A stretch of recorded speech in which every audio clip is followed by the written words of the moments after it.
എനിക്ക് ചോദിക്കാനുള്ളത് ഈ സ്ത്രീ ജുമാ ജമാഅത്തിനെ കുറിച്ചാണ്. സ്ത്രീകൾ പള്ളിയിൽ പോകല് ഹറാമാണ് എന്ന് പറഞ്ഞ് നിങ്ങളെ ഒരു സുന്നി വിദ്യാഭ്യാസ ബോർഡിന്റെ ഇംഗ്ലീഷ് മീഡിയത്തിലേക്ക് തയ്യാറാക്കിയ 6ാം ക്ലാസ്സിലൊരു പുസ്തകമുണ്ട്. മദാരിജുത്തുല്ലാബ് എന്നാണ് പേര്.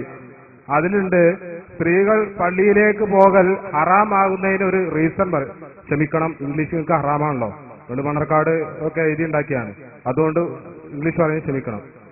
അതിൽ നിങ്ങളൊരു എന്താ കാരണം ഇല്ലത്ത് പറയുന്നത് ഖുറൂജാണ്, പുറപ്പെട്ടാല് ഫിത്ന ഉണ്ടാകും, അതുകൊണ്ടാണ് ഹറാമാകുന്നത്, ഫിത്നല്ലെങ്കിലോ കറാഹത്തെ ആകുന്നുള്ളൂ. അപ്പൊ അങ്ങനെ പള്ളിയിൽ പോകുന്ന ഒരു നല്ല ഇബാദത്തിനെ ആ കാരണങ്ങൾ പറഞ്ഞിട്ട് നിങ്ങൾ ഇല്ലാതാക്കാം. അതേസമയം ആ അനാചാരങ്ങൾ മാത്രമല്ല, ഖബർ സിയാറത്ത് എന്നും പറഞ്ഞ് അവിടേക്ക് ശിർക്ക് ചെയ്യാൻ പോകുക, അവിടെ പോയി വലം വെക്കുക, പ്രദക്ഷിണം ചെയ്യുക, സുജൂദ് ചെയ്യുക, അവിടെ പോയി ചന്ദനത്തിരി കത്തിക്കുക, അതുപോലെ നിലവിളക്ക് ഉണ്ടാക്കുക, അതുകൊണ്ട് അവിടെ കൊടുക്കുക, പാമ്പിനെ കൊടുക്കുക, ഇതൊക്കെ നമ്മൾ കണ്ടതാ. അങ്ങനത്തെ അനാചാരങ്ങളും ശിർക്കും ചെയ്യാൻ വേണ്ടി നിങ്ങൾ സുന്നത്താണ്, അത് പ്രോത്സാഹിപ്പിക്കുകയും ചെയ്യുക. ഇതിലെ വൈരുദ്ധ്യം എന്താ അതൊന്ന് മനസ്സിലാക്കി തന്നാൽ വളരെയധികം ഒരു സന്തോഷം ഉണ്ടാവും. അസ്സലാമു അലൈക്കും വറഹ്മത്തുള്ളാഹി വബറകാതുഹു. സുഹൃത്തിന് മറുപടി കിട്ടിയാൽ വളരെ സന്തോഷമുണ്ടാവും എന്ന് പറഞ്ഞു. അതുകൊണ്ട് സന്തോഷമുള്ള മറുപടി തന്നെ പറയും. നേരത്തെ ഉസ്താദ് ഇവിടെ വിഷയം അവതരിപ്പിച്ചത് എന്റെ സുഹൃത്തിന്റെ ശ്രദ്ധയിൽപ്പെട്ടിട്ടില്ല എന്നാണ് എനിക്ക് മനസ്സിലാവുന്നത്. ലോകത്ത് ആദ്യമായിട്ട്, കേരളത്തിൽ ആദ്യമായിട്ട് പെണ്ണ് പള്ളിയിൽ വന്നത് 1300 വർഷങ്ങൾക്ക് ശേഷമാണെന്ന് നിങ്ങളുടെ ഉദ്ധരണി തന്നെ വെച്ചിട്ടാണ് ഉസ്താദ് ഇവിടെ കാണിച്ചു തന്നത്. ഇപ്പോ ഇയാള് പറയുന്നു സുന്നികള് പെണ്ണ് പള്ളിയിൽ പോവാന്നുള്ള ഒരു പുണ്യകർമ്മത്തെ വിലക്കുന്നു, എന്നിട്ടോ ഖബർ സിയാറത്ത് എന്നതിലേക്ക് അവര് വിടുകയും ചെയ്യുന്നു. ഇതിലെ വൈരുദ്ധ്യമാണ് മനസ്സിലാവാത്തത് എന്ന്. വൈരുദ്ധ്യങ്ങൾ മാത്രം പറയുന്ന വഹാബികൾക്ക്, മുജാഹിദുകൾക്ക് ഇവിടെ എന്താ വൈരുദ്ധ്യം? ഞങ്ങൾക്ക് പറയാനുള്ളത്, മഹാനായ മുഹമ്മദ് മുസ്തഫ സല്ലല്ലാഹു അലൈഹി വസല്ലമ തങ്ങളടുത്ത് വന്ന് അസ്മാ റളിയല്ലാഹു അൻഹ ചോദിച്ചു, നബിയെ ഞങ്ങൾ പള്ളിയിലേക്ക് വരട്ടെയോ, ഞങ്ങൾക്കും ആ കൂലി വേണ്ടയോ എന്ന് ചോദിച്ചപ്പോ നബി തങ്ങൾ ആ സ്ത്രീയോട് പറഞ്ഞത്, ഇൻസരിഫി അയ്യതുഹൽ മർഅ, പെണ്ണെ നീ പോയിക്കൊള്ളുക, നിനക്ക് നിന്റെ വീടാണ് ഉത്തമമെന്ന് നബി തങ്ങൾ പറഞ്ഞിട്ടുണ്ടെങ്കിൽ, നബി തങ്ങൾ തന്നെ പറഞ്ഞിട്ടുണ്ട് വഖൈറു മസാജിദിൻ നിസാഇ കഅറു ബുയൂതിഹിന്ന, പെണ്ണ് നിസ്കരിക്കേണ്ടത് വീടിന്റെ ഉള്ളിന്റെ അറയിൽ വെച്ചാണ് നിസ്കരിക്കേണ്ടതെന്ന് മുഹമ്മദ് മുസ്തഫ സല്ലല്ലാഹു അലൈഹി വസല്ലമ തങ്ങൾ പഠിപ്പിച്ചിട്ടുണ്ട്. പിന്നെ എങ്ങനെ നിങ്ങൾ തടയുക എന്നാ ചോദിച്ചത്. മഹദിയായ ഉമ്മു ഹുമൈദ് സാഇദി റളിയല്ലാഹു അൻഹ നബി തങ്ങളോട് വന്നിട്ട് പറഞ്ഞു, നബിയെ ഇന്നി ഉഹിബ്ബുസ് സ്വലാത്ത മഅക യാ റസൂലല്ലാഹ്, അങ്ങയോടൊന്നിച്ച് മസ്ജിദുൻ നബവിയിൽ വെച്ചിട്ട് സഹാബത്ത് മഅ്മൂമികളായി നിസ്കരിക്കുന്ന ആയിരക്കണക്കിന് നിസ്കാരത്തിന്റെ പ്രതിഫലം ലഭിക്കുന്ന ഈ മസ്ജിദുൻ നബവിയിൽ അങ്ങ് ഇമാമായി നിസ്കരിക്കുന്ന സഹാബത്തെ കിറാം മഅ്മൂമായി നിസ്കരിക്കുന്ന ഈ പള്ളിയിൽ വെച്ച് നിസ്കരിക്കാൻ എനിക്ക് അതിയായ ആഗ്രഹമുണ്ട് നബിയെ എന്ന് ഉമ്മു ഹുമൈദ് സാഇദി റളിയല്ലാഹു അൻഹു പറഞ്ഞപ്പോ ഉമ്മു ഹുമൈദിനെ പള്ളിയെ തൊട്ട് തടഞ്ഞത് മുഹമ്മദ് മുസ്തഫ സല്ലല്ലാഹു അലൈഹി വസല്ലമ തങ്ങളാണ് എന്ന് മാത്രമല്ല സഹാബത്ത് മുഴുവനും തടഞ്ഞിട്ടുണ്ട്. മഹാനായ ഉമർ റളിയല്ലാഹു അൻഹു ആത്തിക്കയെ പള്ളിയെ തൊട്ട് തടഞ്ഞു നിർത്തിയിട്ടുണ്ട്.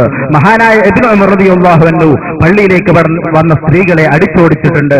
മഹാനായ ഇമാം തഖിയുദ്ദീൻ അൽ ഹിസ്നി റളിയല്ലാഹു അൻഹു പറയുന്നു, വഖദ് മനാഹുന്ന ഖൽഖുൻ ഗൈറു ആയിഷത, ആയിഷ ബീബി റളിയല്ലാഹു അൻഹ അല്ലാത്ത ഒരുപാട് സഹാബത്ത്, ആയിഷ ബീബി അടക്കമുള്ള സഹാബത്തെ കിറാം സ്ത്രീകളെ പള്ളിയെ തൊട്ട് തടഞ്ഞിട്ടുണ്ടെന്ന് ഇമാമുമാർ അവർ ഗ്രന്ഥങ്ങൾ എഴുതി വെക്കുമ്പോ, ഹദീസിന്റെ ഗ്രന്ഥങ്ങൾ നമുക്ക് കാണുമ്പോൾ നാം പറഞ്ഞത് സഹാബത്ത് എന്താണോ പഠിച്ചത്, നേരത്തെ സക്കരിയ സലാഹി പറഞ്ഞതും അത് തന്നെയാണല്ലോ. സലഫ് എങ്ങനെയാണ് പറഞ്ഞത്, അഹ്ലുസുന്നത്തി വൽ ജമാഅത്തിന്റെ 1400 പാരമ്പര്യം എങ്ങനെയാണ്, അങ്ങനെയാണ് ചെയ്യേണ്ടത്. പാരമ്പര്യം എന്താണ്? 1300 വർഷക്കാലം കേരളത്തിൽ സഹാബത്ത് പള്ളി ഉണ്ടാക്കിയിട്ട് ആ പള്ളി ആദ്യമായിട്ട് ഒദായിലെ പള്ളിയിലാണ് ആമിനക്കുട്ടിയും ഖദീജക്കുട്ടിയും വന്നത് എന്നാണ് ഇവിടെ എഴുതിയത്. ഖദീജ ബിബി റളിയല്ലാഹു അൻഹ പള്ളിയിൽ പോയിട്ടില്ല, ഫാത്തിമ റളിയല്ലാഹു അൻഹ പള്ളിയിൽ പോയിട്ടില്ല, നബി സല്ലല്ലാഹു അലൈഹി വസല്ലമ തങ്ങളുടെ ഉമ്മഹാത്തുൽ മുഅ്മിനീൻ ആരും തന്നെ പള്ളിയിൽ പോയിട്ടില്ല. ലക്ഷക്കണക്കിന് ഹദീസ് മനഃപ്പാഠമാക്കിയ ഇമാം ഷാഫി റളിയല്ലാഹു അൻഹു പറഞ്ഞത് നേരത്തെ കേൾപ്പിക്കുകയുണ്ടായി. അതുകൊണ്ട് എന്റെ സുഹൃത്ത് മനസ്സിലാക്കേണ്ടത്, നിങ്ങൾ പറയുന്നത് ശ്രദ്ധിച്ച് കേൾക്കണം. പ്രമാണം ഉദ്ധരിച്ച് ഉസ്താദ് നേരത്തെ ഇതൊക്കെ പറഞ്ഞതാ. പിന്നെ അദ്ദേഹം കുറെ എന്തൊക്കെ നമ്മുടെ പേരിൽ ഇല്ലാത്തത് പറഞ്ഞിട്ടുണ്ട്. ഖബറിൽ പോയിട്ട് സുജൂദ് ചെയ്യുക, അതിന് നിങ്ങൾ എതിർക്കണില്ല. ഖബറിന്റെ അടുത്ത് പോയി സുജൂദ് ചെയ്യണമെന്ന് ഏത് സുന്നി എവിടെയാണ് പറഞ്ഞത്? ഖബറിന്റെ അടുത്ത് നടക്കുന്ന അനാചാരങ്ങളുണ്ടെങ്കിൽ അത് മുഴുവനും പാടില്ല എന്ന് സമൂഹത്തോട് ആദ്യമായി പറഞ്ഞത് അത് സുന്നികളാണ്, സുന്നി പണ്ഡിതന്മാരാണ്. MA ഉസ്താദിനെ പോലുള്ളവരുടെ ഉദ്ധരണികൾ അതിനെ കുറിച്ച് തെളിയിക്കാൻ കഴിയും. അതുകൊണ്ട് എന്റെ സുഹൃത്ത് മനസ്സിലാക്കേണ്ടത്, സ്ത്രീകളെ പള്ളിയെ തൊട്ട് തടഞ്ഞത് മുഹമ്മദ് മുസ്തഫ സല്ലല്ലാഹു അലൈഹി വസല്ലമ തങ്ങളാണ്. നിങ്ങളുടെ പൂർവികരായ മൗലവിമാരും പറഞ്ഞത് പെണ്ണ് പള്ളിയിൽ പോകൽ സുന്നത്തില്ല എന്നാണ്. ഇപ്പൊ അയാൾ ചോദിക്കുന്നു, സുന്നത്താണ്, ആ സുന്നത്തിനെ എങ്ങനെയാണ്, ആ പുണ്യകർമ്മത്തെ എങ്ങനെയാണ് നിങ്ങൾ തടയുന്നത് എന്ന് നിങ്ങൾ ഞങ്ങളോട് ചോദിക്കുന്നതിന് മുമ്പ് നിങ്ങളുടെ സ്ഥാപക നേതാക്കന്മാർ എങ്ങനെയാണ് തടഞ്ഞത് എന്നാണ്. അതുപോലെ നിബിതങ്ങളും സഹാബത്തും താബിഈങ്ങളും തബഉ താബിഈങ്ങളും തടഞ്ഞതുകൊണ്ട് ഞങ്ങളും തടയുന്നു എന്നേ അതിനെക്കുറിച്ച് പറയാനുള്ളൂ. അതുകൊണ്ട് ഖബറിന്റെ അടുത്ത് നടക്കുന്ന സുജൂദ് അതുപോലത്തെ അനാചാരങ്ങൾ വല്ലതുമുണ്ടെങ്കിൽ അത് ഞങ്ങളുടെ മേലിൽ വെച്ച് കെട്ടേണ്ടതില്ല, അത് പാടില്ല എന്ന് സമൂഹത്തിന് മുന്നിൽ എന്നും എപ്പോഴും പറയുന്നവരാണ് സുന്നികൾ. പിന്നെ ഇവരെ പോലത്തെ ആളുകൾ ചിലപ്പോൾ എന്തെങ്കിലും ചെയ്തിട്ട് അത് നമ്മുടെ പേര് ആരോപിക്കുക. നമുക്കറിയാം, ഇവിടെ തയ്യോട് അടുത്ത് ഒരു സംഭവം നടന്നത് പറയപ്പെടുകയുണ്ടായി. അവിടെ ഒന്ന് സുജൂദ് ചെയ്യുന്ന ഒരു മുജാഹിദ്, എന്നിട്ട് അയാൾ ഫോട്ടോ എടുക്കുക, എന്നിട്ടോ അത് സുന്നികൾ ചെയ്യുന്നു പറയാം. ഇതുപോലത്തെ കാപട്യം സമൂഹത്തിൽ നടത്തിയിട്ട് അത് നമ്മുടെ മേലിൽ ആരോപിക്കാൻ.